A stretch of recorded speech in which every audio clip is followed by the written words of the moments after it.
The stagecoach lurched to a stop in front of the dusty general store in Riverside, Wyoming Territory, and Olivia Fletcher knew her life would never be the same, though whether that meant better or worse remained terrifyingly unclear as she pressed her gloved hand against her bruised ribs and tried to steady her breathing.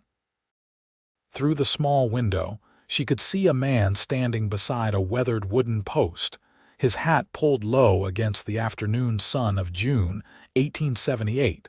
That must be him.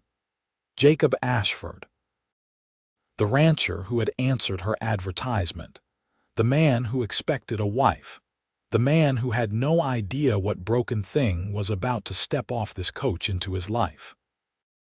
The driver opened the door, and Olivia accepted his hand with her left one, keeping her right arm tucked close to her side where the worst of the damage lay hidden beneath her traveling dress.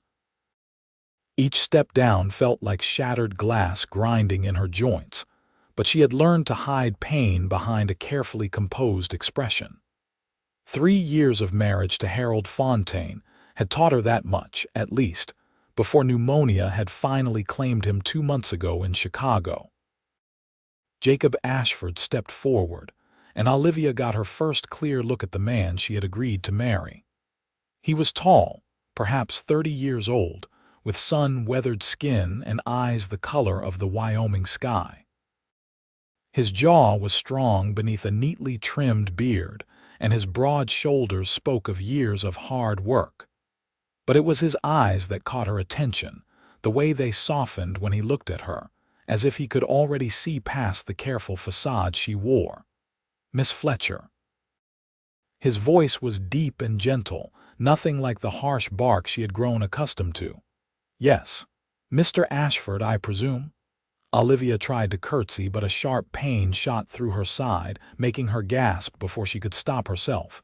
Jacob's expression shifted immediately. "Are you hurt?" "Just tired from the journey." The lie came smoothly, practiced. "It is a long way from Chicago." He studied her for a moment longer than was comfortable, and Olivia felt exposed under that steady gaze. Then he nodded slowly, though she could tell he did not quite believe her. "Let me get your trunk. The ranch is about an hour's ride from town. I have the wagon ready." As Jacob moved past her to retrieve her belongings, Olivia caught sight of her reflection in the store window. Despite the careful application of powder that morning, the shadow of a fading bruise was still visible along her jawline. She turned quickly away, adjusting her bonnet to cast more shadow across her face. The trunk was small, containing everything she owned in the world. Harold had been a banker, but his family had descended like vultures after his death, claiming everything for themselves and leaving her with nothing but her personal effects and enough money for the stagecoach ticket west. When they had suggested she might find employment as a domestic servant, Olivia had known she needed to escape.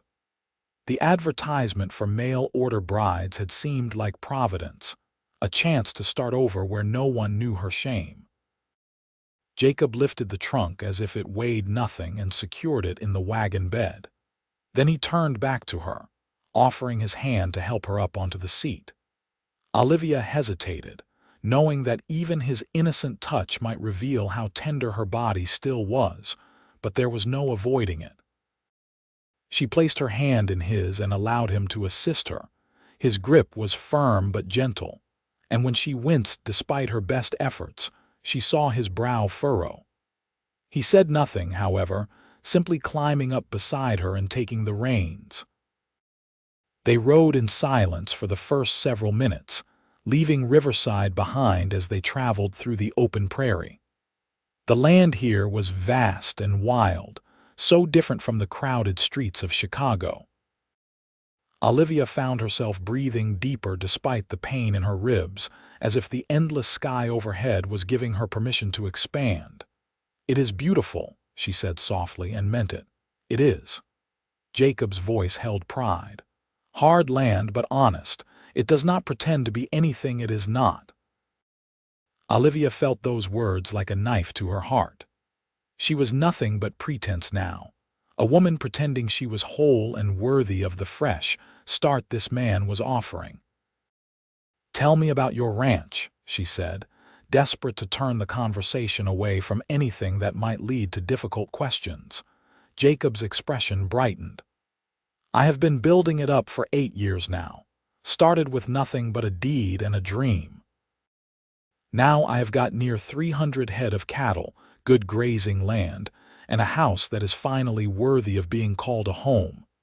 My foreman, Tom, has been with me for 5 years. Good man. There are 3 other hands who work the ranch, but they stay in the bunkhouse. The main house would have been lonely, though." He glanced at her. "That is why I answered your advertisement. You did not want just any wife." The question slipped out before Olivia could stop it. "No." Jacob's answer was firm. "I wanted someone who understood what it meant to want a new beginning. Your letter, it spoke of needing a fresh start. I figured someone who needed that would appreciate what I was offering more than some woman looking for a wealthy husband or an easy life. Ranching is not easy, Miss Fletcher. But it is good, honest work, and I treat people with respect. I would treat a wife the same way." Respect. The word was almost foreign. Olivia felt tears prick her eyes and blinked them back quickly. "I see. I should tell you," Jacob continued, his voice careful. "I do not expect anything from you right away. I know we are strangers. I figured we would have the circuit judge marry us proper when he comes through in 2 weeks, but until then you will have your own room. No pressure. I want you to feel safe here." The tears threatened again. Safe. When had she last felt safe? "That is very kind," she managed. They rode on, and Olivia tried to focus on the landscape rather than the confusing storm of emotions inside her chest. The pain in her body was familiar, but this strange flutter of hope was terrifying. When the ranch house came into view, Olivia caught her breath. It was beautiful in a simple, sturdy way.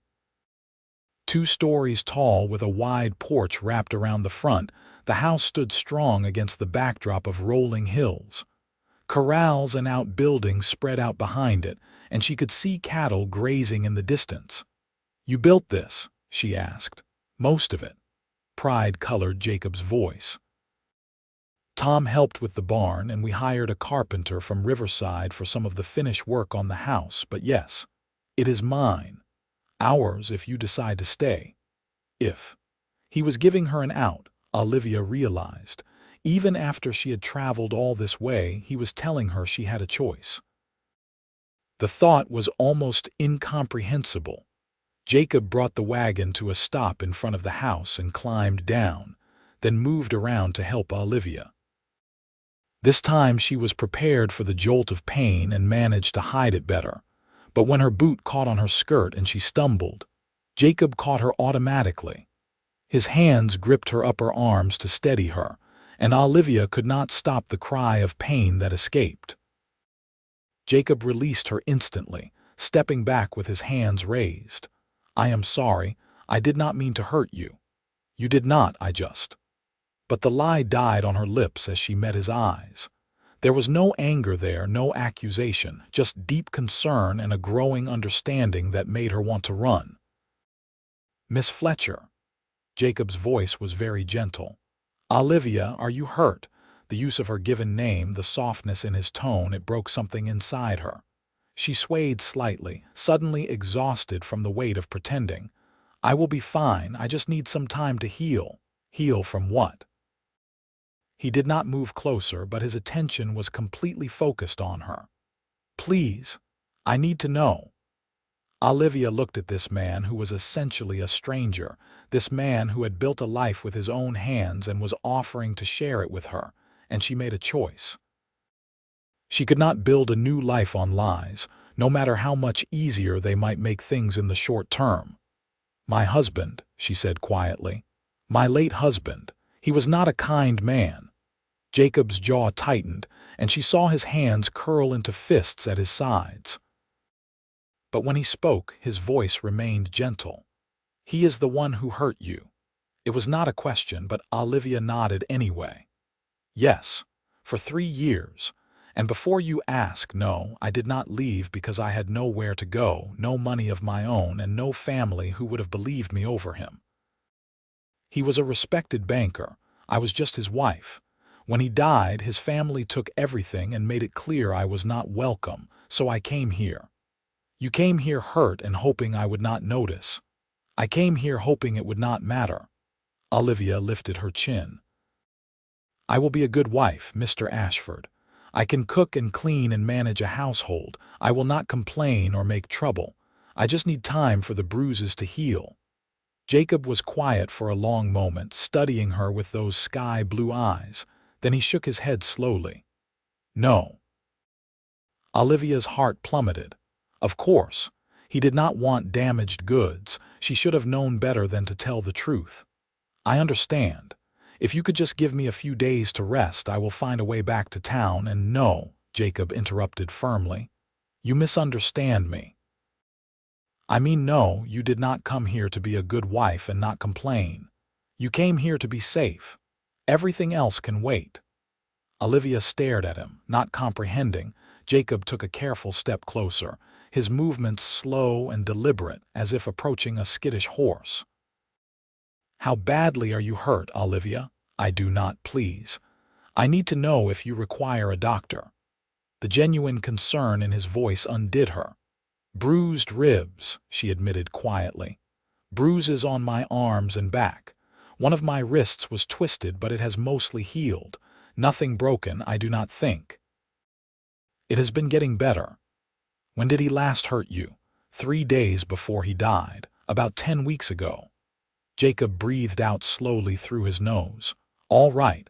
Here is what we are going to do. I am going to carry your trunk up to the guest room. You are going to come inside and sit down. Then I am going to make you some tea and we are going to talk. Really talk. No pretending, no saying what you think I want to hear, just the truth. Can you do that? Olivia nodded, not trusting her voice. Jacob hefted her trunk easily and headed for the house. Olivia followed more slowly, her body aching with every step. The front door opened into a spacious main room with a stone fireplace dominating one wall. The furniture was simple but well made, and everything was surprisingly neat for a bachelor's home. Sit, Jacob instructed, gesturing to a comfortable chair near the fireplace. I will be right back. He disappeared up the stairs with her trunk, and Olivia sank gratefully into the chair. The cushions were soft, and for the first time in days she let herself truly relax. Her body screamed in protest as tense muscles finally released, and she had to bite her lip to keep from groaning. Jacob returned quickly and moved to the kitchen area, which was separated from the main room by a long wooden counter. Olivia watched as he efficiently built up the fire in the stove and set a kettle to boil. His movements were practiced and confident, not the fumbling of a man unused to caring for himself. You do not have a housekeeper? She asked. I did for a while. Mrs. Chen, a widow from town. But her daughter had a baby and needed help, so she moved to Cheyenne about 6 months ago. I have been managing on my own since then. Tom's wife, Mary, brings meals over sometimes, but mostly I fend for myself. You cook? A slight smile touched Jacob's lips. I can manage not to starve. I would not call it cooking so much as making food edible. I was looking forward to having someone who actually knew what they were doing in the kitchen. I can cook, Olivia said. I can start tomorrow. You can start when you are healed, Jacob interrupted, and not a moment before. He brought her tea a few minutes later, the cup warm in her hands. He poured his own and sat in the chair across from her, his long legs stretched out in front of him. For a while they sat in comfortable silence, and Olivia felt some of the tension drain from her shoulders. Tell me about him, Jacob said finally. Your husband. Olivia's first instinct was to deflect, but she had promised honesty. Harold was charming when we met. I was 19 and he was 28. My parents had died the year before from cholera, and I was living with my aunt and uncle. Harold seemed kind and successful, and my aunt encouraged the match. I think she was relieved to have me off her hands. She took a sip of tea, letting the warmth fortify her. The first time he hit me was 3 months after the wedding. I had questioned one of his decisions, something small about household expenses. He struck me across the face and told me never to question him again. I was so shocked I did not know what to do. He apologized afterward, brought me flowers, said it would never happen again. But it did, Jacob said quietly. It did. It got worse over time.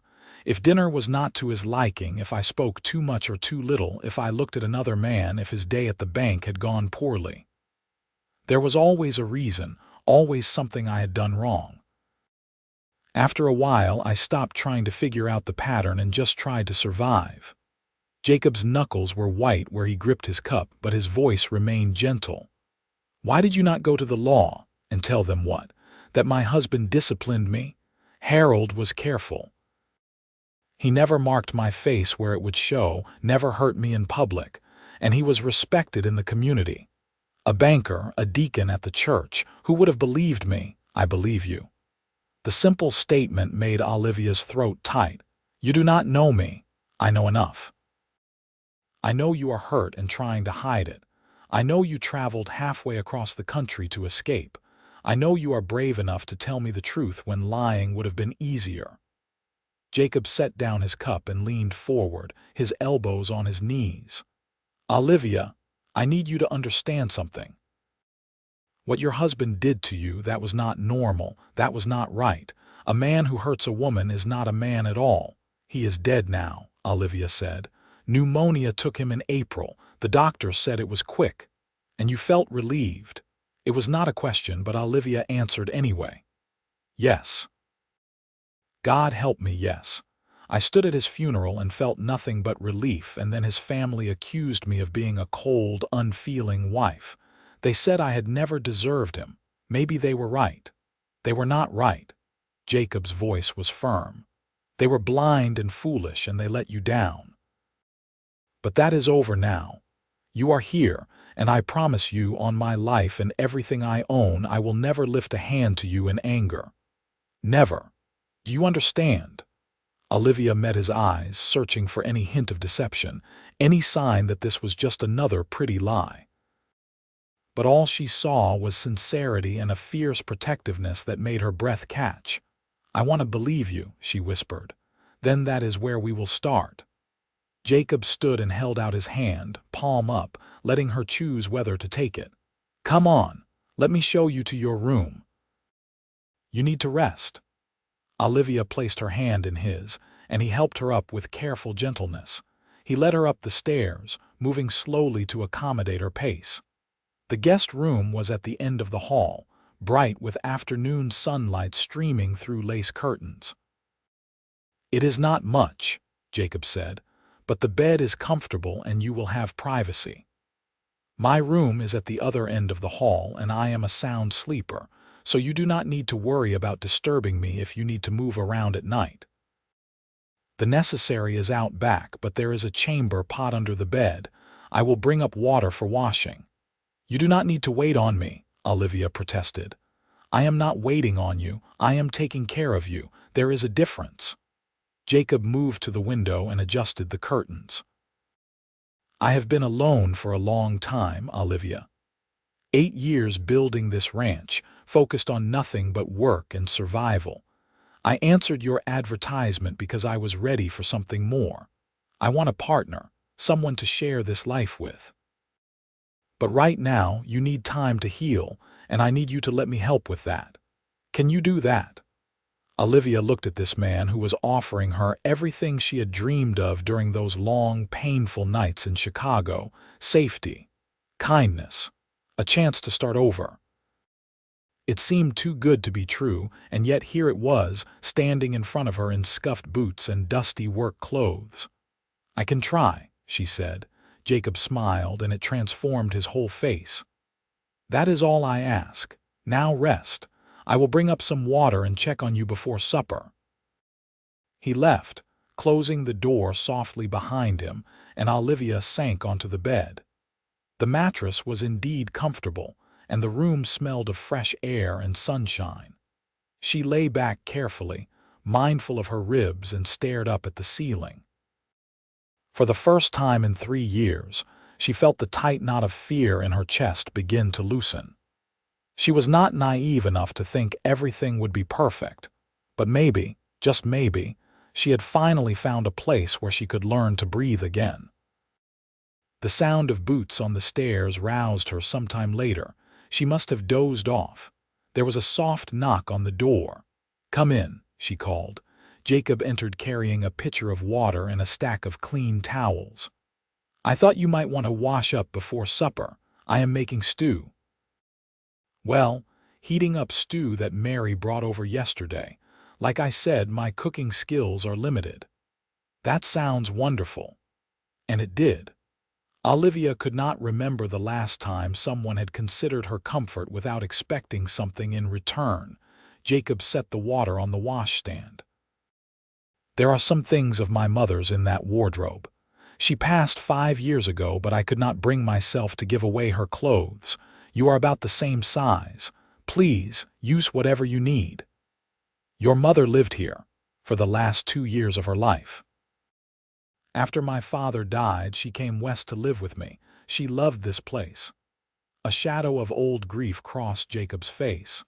"Heart gave out one morning. She went peacefully, at least. I am sorry. Thank you. She would have liked you, I think." Jacob moved toward the door. "Supper will be ready in about an hour. Come down when you are ready, or if you are too tired, I can bring something up." "I will come down," Olivia said. "And Jacob, thank you for everything."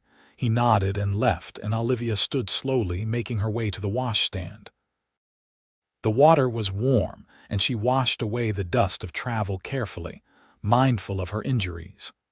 When she opened the wardrobe, she found several simple but well-made dresses. She chose a blue calico that reminded her of the Wyoming sky and changed carefully. Looking at herself in the small mirror above the washstand, Olivia barely recognized the woman staring back. The bruise on her jaw had faded to a yellowish shadow, and without the pinched, fearful expression she had worn for so long, she looked younger. Almost like the girl she had been before Harold, she made her way downstairs to find Jacob setting the table. He looked up when she entered and smiled. "That was my mother's favorite dress. The color suits you." They sat down to eat, and the stew was simple but hearty. As they ate, Jacob told her about the ranch, about the rhythm of the days and seasons, about his dreams for expanding the herd and maybe raising horses.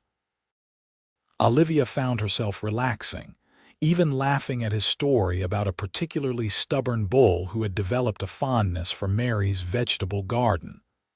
"Tom finally had to build a second fence," Jacob said, grinning. "That bull figured out how to open the gate latch with his horns.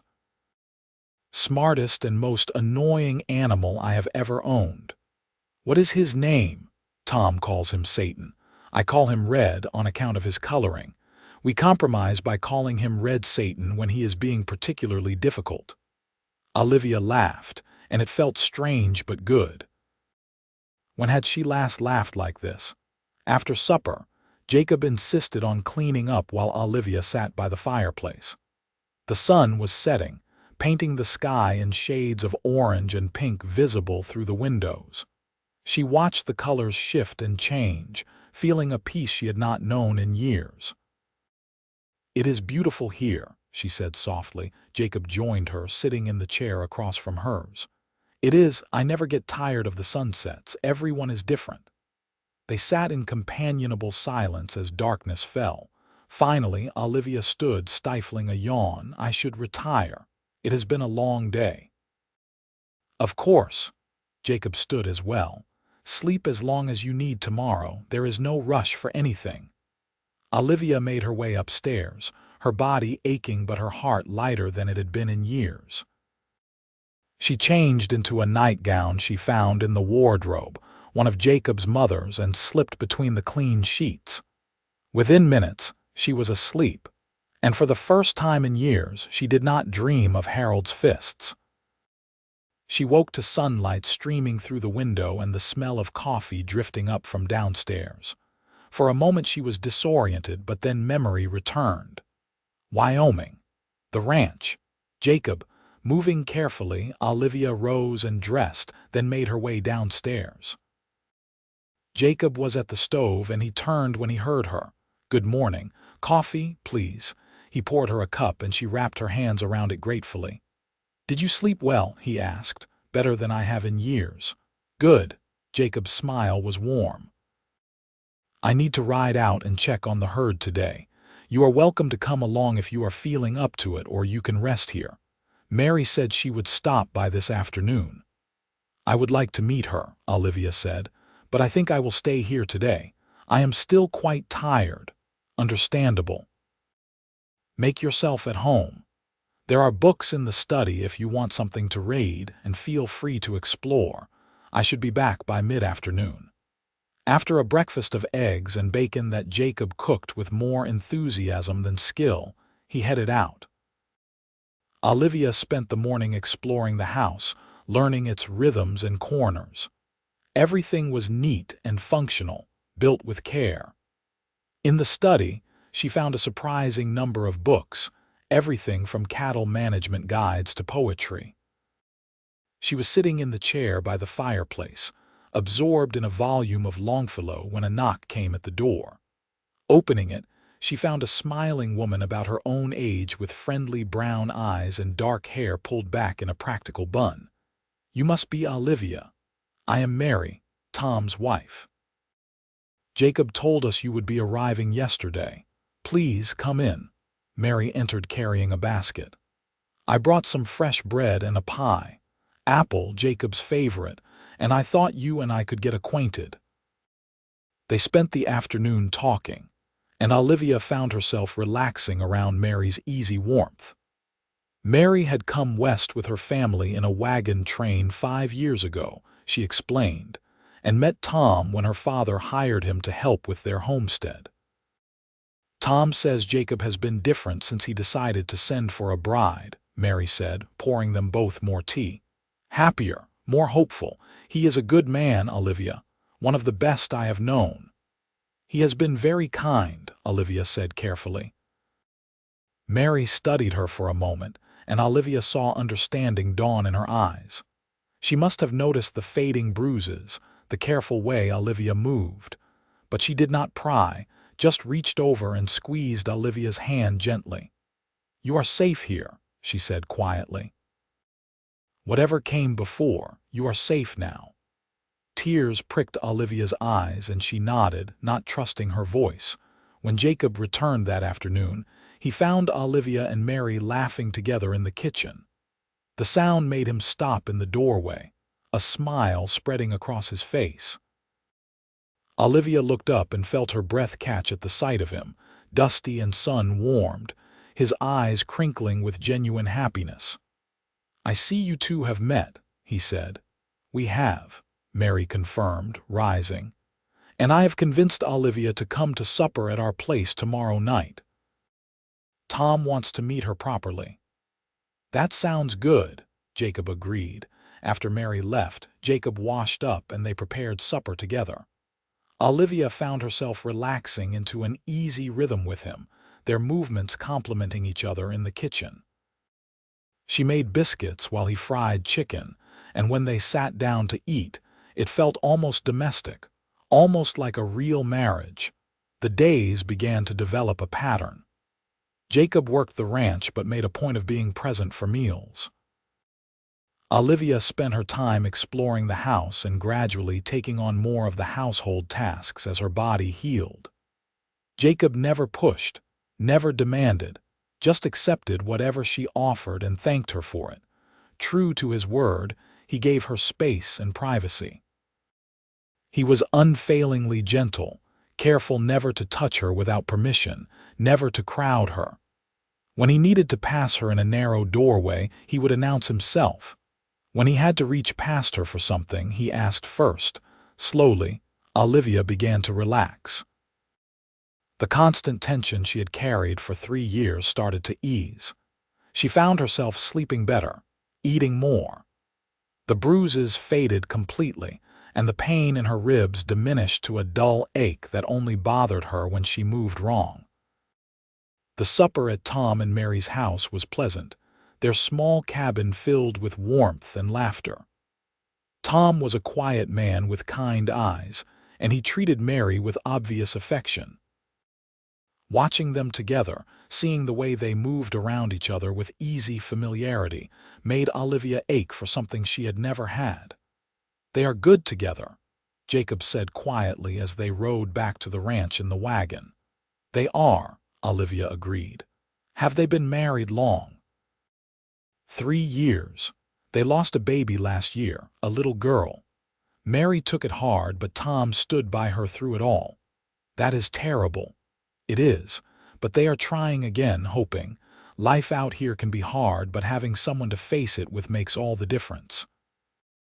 Olivia glanced at Jacob, seeing the loneliness in his profile. "Is that why you wanted a wife?" "Partly.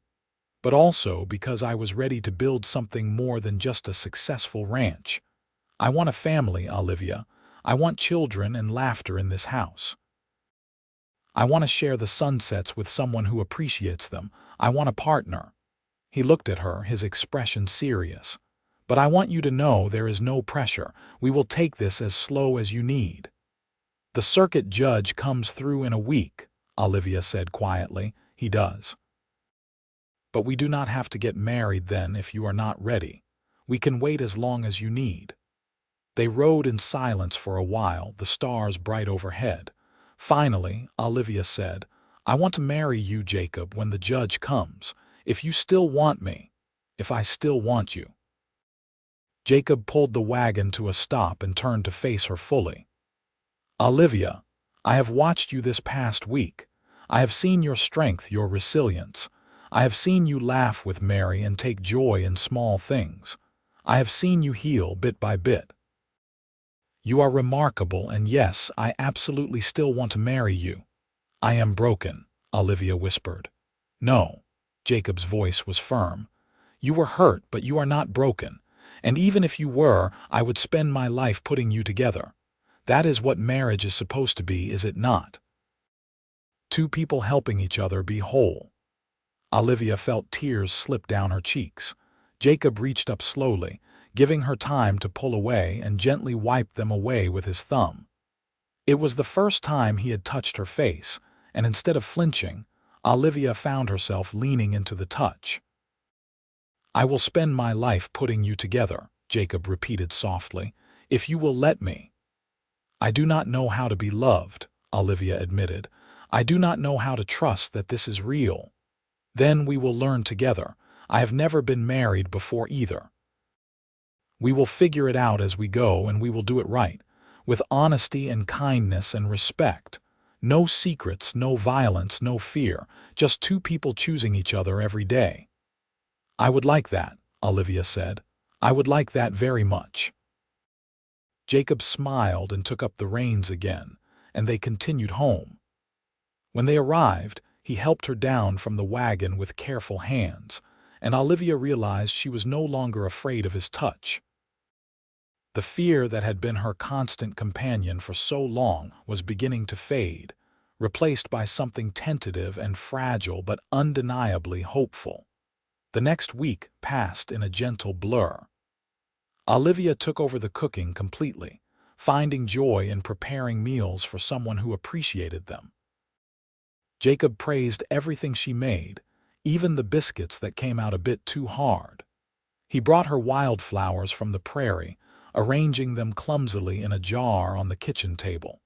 She mended his shirts and laughed at his terrible jokes. They talked for hours in the evenings, learning each other's stories.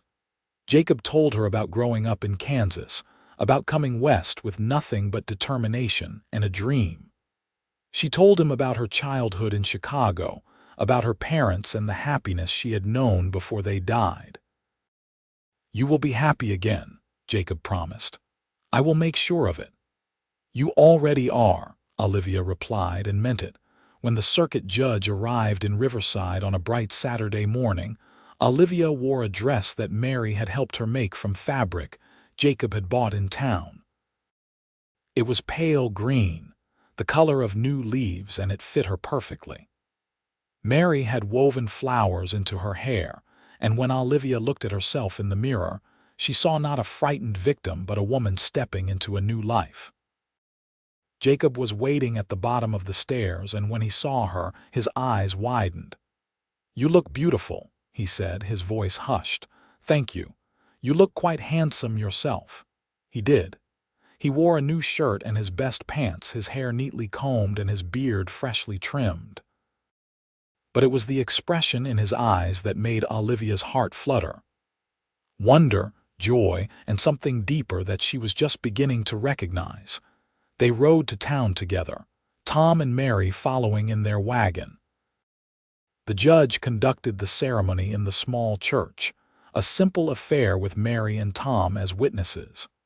When it came time for Jacob to say his vows, he took Olivia's hands in his and spoke clearly. "I promise to honor you, to protect you, to stand by you in all things.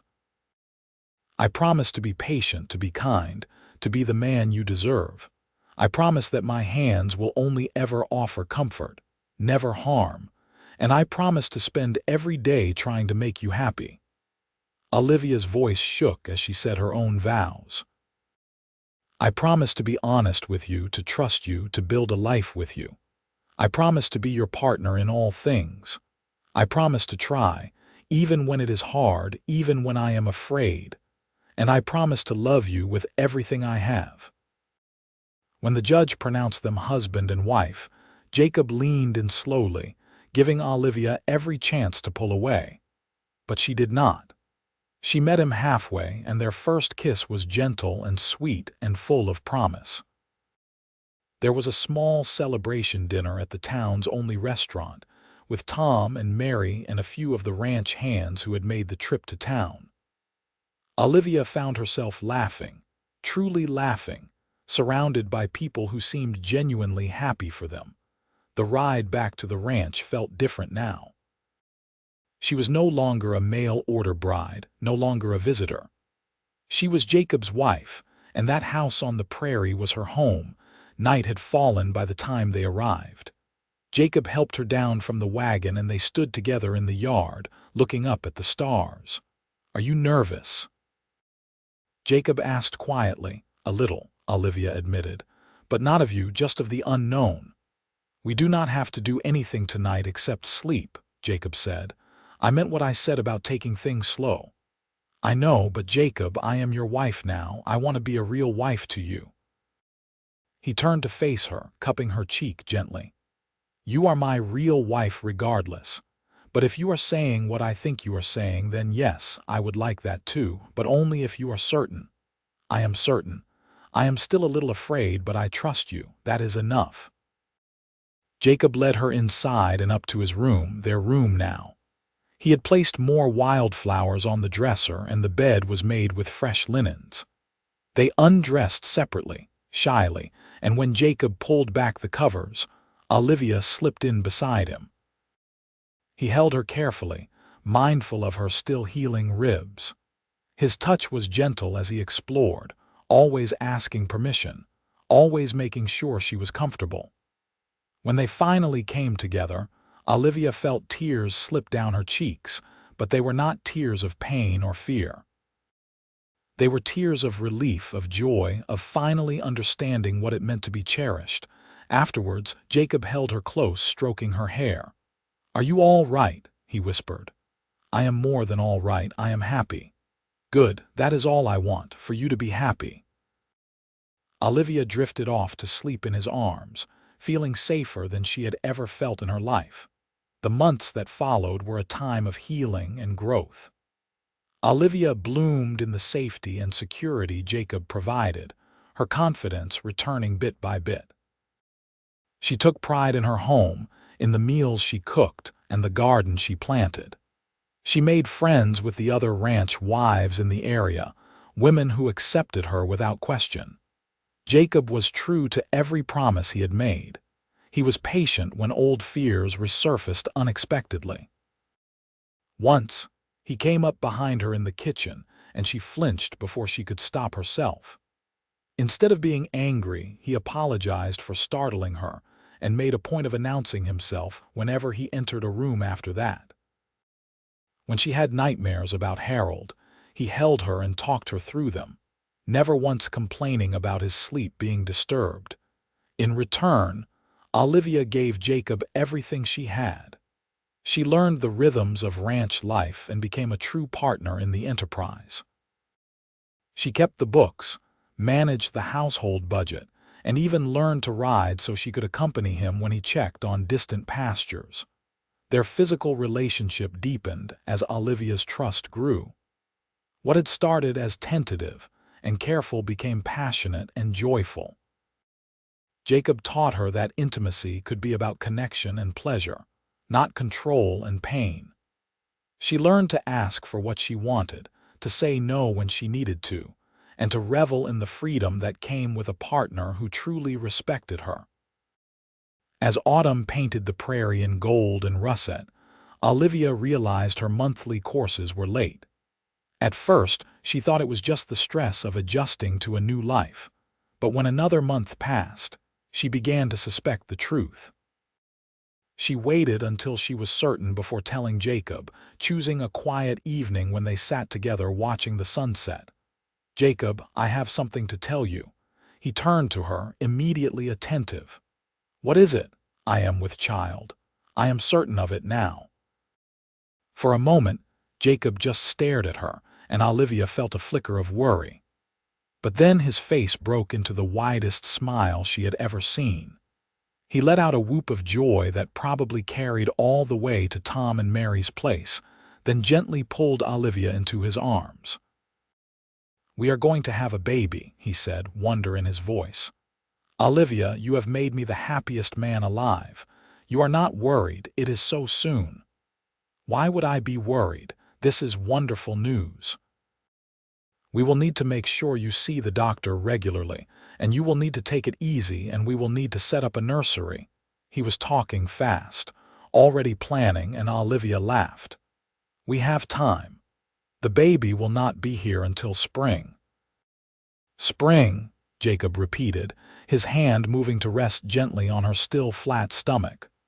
"A spring baby, that is perfect." He was true to his word about taking care of her. He hired a woman from town to help with the heavier housework, insisted that Olivia rest every afternoon, and read everything he could find about pregnancy and childbirth. Olivia found his concern endearing, even when it bordered on excessive.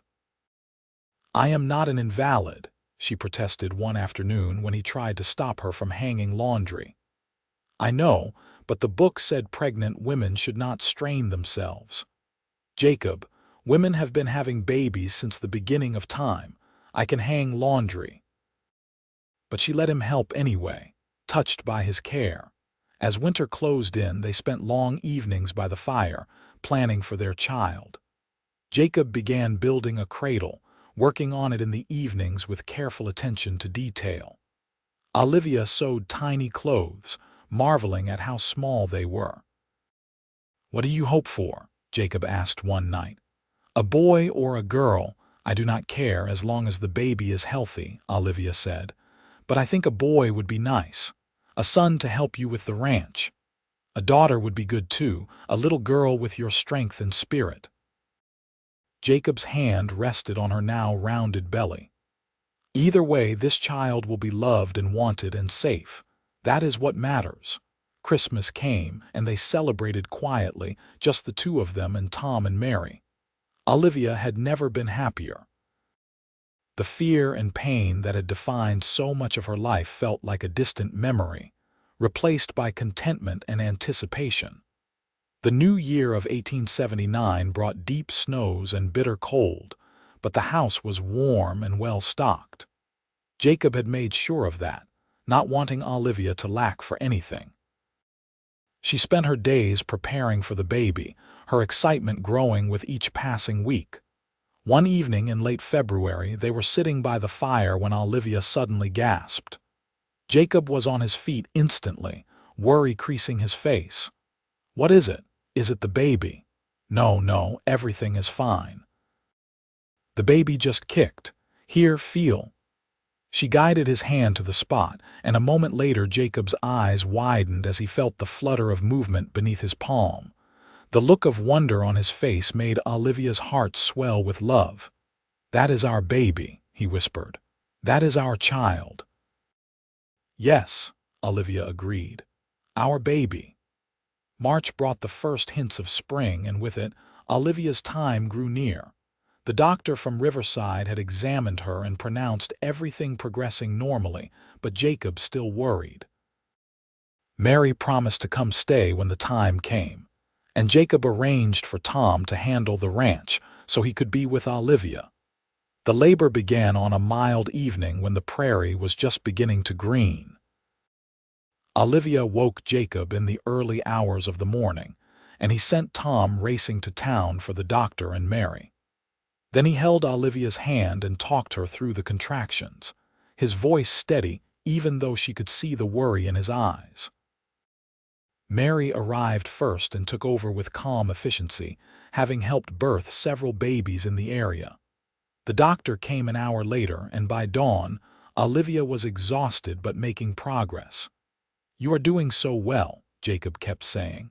"You are so strong." When the baby finally came as the sun was rising, filling the room with golden light, the first cry was the most beautiful sound Olivia had ever heard. The doctor held up the baby with a smile. "You have a son, a healthy baby boy." Jacob's eyes filled with tears as the doctor placed the baby in Olivia's arms. He was perfect, with a dusting of dark hair and a surprisingly strong cry. Olivia looked down at him and felt a fierce love unlike anything she had ever experienced. "Hello, little one," she whispered. "We have been waiting for you." Jacob knelt beside the bed, his hand gentle on the baby's head. "He is perfect. You are perfect. Thank you, Olivia. Thank you for this gift." They named him Thomas Jacob Ashford after both Tom and his father. Little Tommy, as they quickly began to call him, was a good baby, healthy and strong. Jacob was a devoted father from the first moment, taking his turn walking the floor with Tommy when he fussed, changing nappies without complaint, and staring at his son with endless fascination. "I cannot believe he is ours," Jacob said one night, watching Tommy sleep in his new cradle. "I cannot believe how lucky I am." "We both are," Olivia corrected. "I never thought I would have this. A real family, a happy home. I never thought I would feel safe enough to bring a child into the world." Jacob pulled her close, mindful of her still recovering body. "You will always be safe with me, both of you. That is a promise I will keep until my last breath." The years that followed were full and happy. Tommy grew into a bright, energetic toddler who followed his father everywhere. Jacob taught him about the ranch, about the cattle and horses, about the land they lived on. Olivia watched them together and felt her heart overflow with gratitude for the life they had built. When Tommy was 2, Olivia became pregnant again. This time Jacob was calmer, though no less attentive. Their daughter, Sarah Rose, was born on a snowy December evening, and she was as serene as Tommy had been active. She had Jacob's blue eyes and Olivia's dark hair, and both her parents were hopelessly in love with her from the start. 2 children, Jacob marveled, holding Sarah while Tommy climbed into his lap. "We are truly blessed." The ranch prospered under Jacob's management, expanding until they had one of the largest herds in the area. He took on more hands, and eventually Tom became a full partner in the operation. With success came comfort, and Jacob built an addition onto the house, giving them more space for their growing family.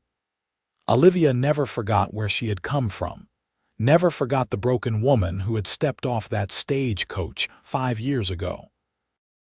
But that woman felt like a different person now, someone she had been in another lifetime. The woman she was now was strong, confident, and deeply loved. She ran her household with skill and took pride in her children and her marriage. There were still hard moments. Sometimes something would trigger a memory of Harold, and Olivia would tense up or pull away.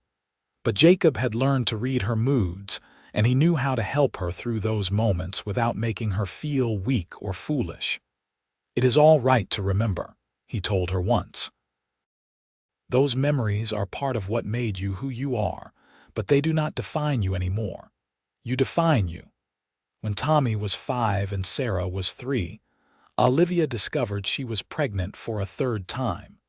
This pregnancy was harder than the first two, and the doctor ordered her to rest more.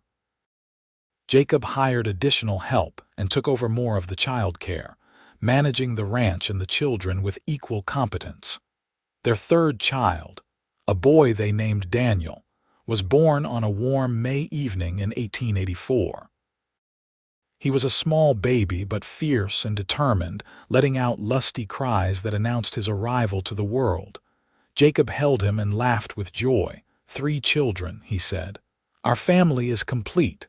"You do not want more?" Olivia asked, exhausted but happy. "I want whatever you want.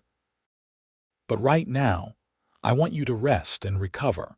We have plenty of time to decide about the future." As it turned out, Daniel was their last child. Olivia's recovery took longer this time, and the doctor privately told Jacob that another pregnancy might be dangerous. Jacob took the news seriously and took precautions, unwilling to risk Olivia's health for more children when they already had 3 beautiful ones. The children grew, and with them, the ranch grew. Tommy showed a natural talent for working with cattle and horses, often helping his father with the herd. Sarah was quieter but equally intelligent, with a head for figures that made her invaluable when it came to keeping the ranch's books. Daniel was the adventurous one, always exploring, always finding trouble, keeping his parents on their toes. Through it all, Jacob and Olivia's love deepened. What had started as a mail-order arrangement based on necessity had become a true partnership, a marriage built on trust and respect and genuine affection. They still sat together watching the sunsets, now with children playing around them. They still talked for hours, sharing their days and their dreams. And they still chose each other, every single day. On their 10th anniversary, Jacob took Olivia back to the spot where he had first brought her in the wagon, where he had promised to spend his life putting her together. "Do you remember what I said to you that day?" he asked, taking her hand. "I remember. You said I was not broken, but that even if I was, you would spend your life putting me together. And I meant it. But I realize now that I had it backwards. You were not broken, and you did not need me to put you together. You were always whole, always strong. I just had the privilege of being there while you healed, while you remembered who you were." Olivia smiled, tears in her eyes. "We healed each other. You were lonely, building this life but having no one to share it with. I was hurt and afraid, thinking I would never be safe again. But together we became more than we were apart." Jacob pulled her close. "I love you, Olivia Ashford. I loved you when you stepped off that stagecoach trying so hard to hide your pain. I loved you when you trusted me enough to tell me the truth. I loved you when you said yes to marrying me. And I love you now, more than I did then, which I would not have thought possible." "I love you too," Olivia said. "Thank you for being patient with me, for giving me time to heal, for showing me what love is supposed to be." They stood there for a long time, wrapped in each other's arms, watching the sun set over the prairie they called home. The years continued to pass peacefully. Tommy grew into a strong young man, eventually taking over more of the ranch responsibilities from his father. At 19, he married the daughter of a neighboring rancher, a sensible girl named Emma who fit seamlessly into the family. Sarah, at 17, shocked everyone by announcing her intention to become a teacher, and Jacob and Olivia supported her dream, helping her get the education she needed. Daniel, at 15, was still finding his way, but he showed promise as a horse trainer. He had his father's patience and his mother's determination, and Olivia knew he would find his place in time. Jacob's hair had gone silver at the temples, and Olivia had laugh lines around her eyes, but they were still deeply in love. They still found excuses to touch each other in passing, still shared private smiles across the dinner table, still made time for each other even as the ranch and their family demanded more of their attention. One evening, as they sat on the porch watching Tommy and Emma's new baby, their first grandchild, Olivia leaned her head on Jacob's shoulder. "I was thinking about the day I arrived," she said softly. "I was so scared. I did not know if I would survive, let alone thrive. But look at us now. Look at this life we have built." Jacob kissed the top of her head. "You have given me everything I ever wanted and things I did not even know to dream of. You have made me happier than I deserve to be." "You deserve every happiness," Olivia said firmly. "You saved my life, Jacob. Not just by giving me a safe place to live, but by showing me what love is supposed to be. You taught me to trust again, to hope again, to believe I was worthy of good things. You were always worthy. I just had the good sense to see it." They rocked together in the gathering dusk, surrounded by the sounds of family and home. The ranch house that had once felt too big for one lonely man was now filled with love and laughter. The woman who had arrived bruised and broken had bloomed into someone strong and confident. And the man who had promised to spend his life putting her together had discovered that love was not about fixing someone else, but about standing beside them while they healed themselves. Years later, when Jacob was in his 60s and Olivia approaching 60, they would sit in those same rocking chairs and tell their grandchildren the story of how they met. They never glossed over the hard parts, never pretended Olivia's first marriage had not happened. But they also made sure the children understood that hard beginnings did not dictate endings, that people could heal, that love could be kind and gentle and true. "What is the secret?" their youngest granddaughter asked one day. "How do you stay so happy together?" Jacob and Olivia exchanged a look, and then Jacob smiled. "We choose each other.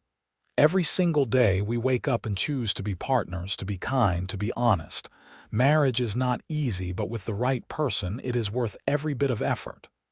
"And we were lucky," Olivia added. "Lucky to find each other when we both needed something new. Lucky that your grandfather is a man of his word who keeps his promises." "I promise to spend my life putting you together," Jacob said, taking her hand. "Best promise I ever made." "I was not broken," Olivia reminded him gently, a familiar argument played out over decades. "No," Jacob agreed, squeezing her hand. "You never were. But we put ourselves together anyway, piece by piece, day by day, and built something beautiful." They lived out their years in contentment, surrounded by children and grandchildren and eventually great-grandchildren. The ranch continued to prosper, passing down through the generations.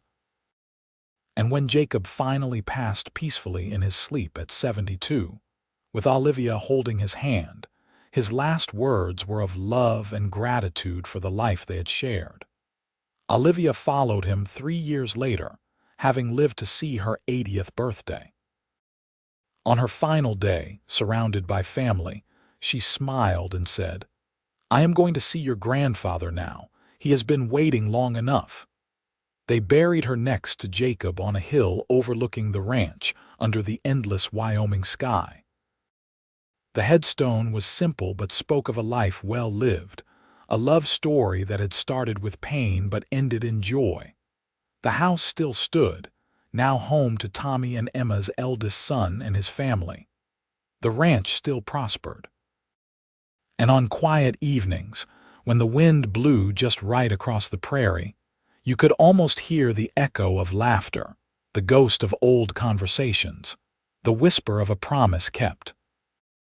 Jacob had said he would spend his life putting Olivia together, but in the end, they had built their lives together. Two people who had found each other at exactly the right moment. A mail-order bride who had arrived bruised and broken, and a rancher who had seen past the damage to the strength beneath. Together, they had created something that lasted far beyond their own years, a legacy of love and healing that would echo through generations. And in the end, that was all that mattered. Not how their story began, but how they chose to write it together, page by page, year by year, until the final chapter closed not with sadness but with peace, knowing they had lived fully, loved deeply, and left the world better than they found it. The sunset still painted the Wyoming sky in shades of orange and pink, just as it had that first evening when Olivia arrived. The prairie grass still waved in the wind, endless and free. And somewhere in the house that Jacob built with his own hands, a new generation was learning what it meant to love with kindness, to choose your partner every day, and to understand that the best love stories are not the ones without struggle, but the ones where two people face that struggle together and come out stronger on the other side.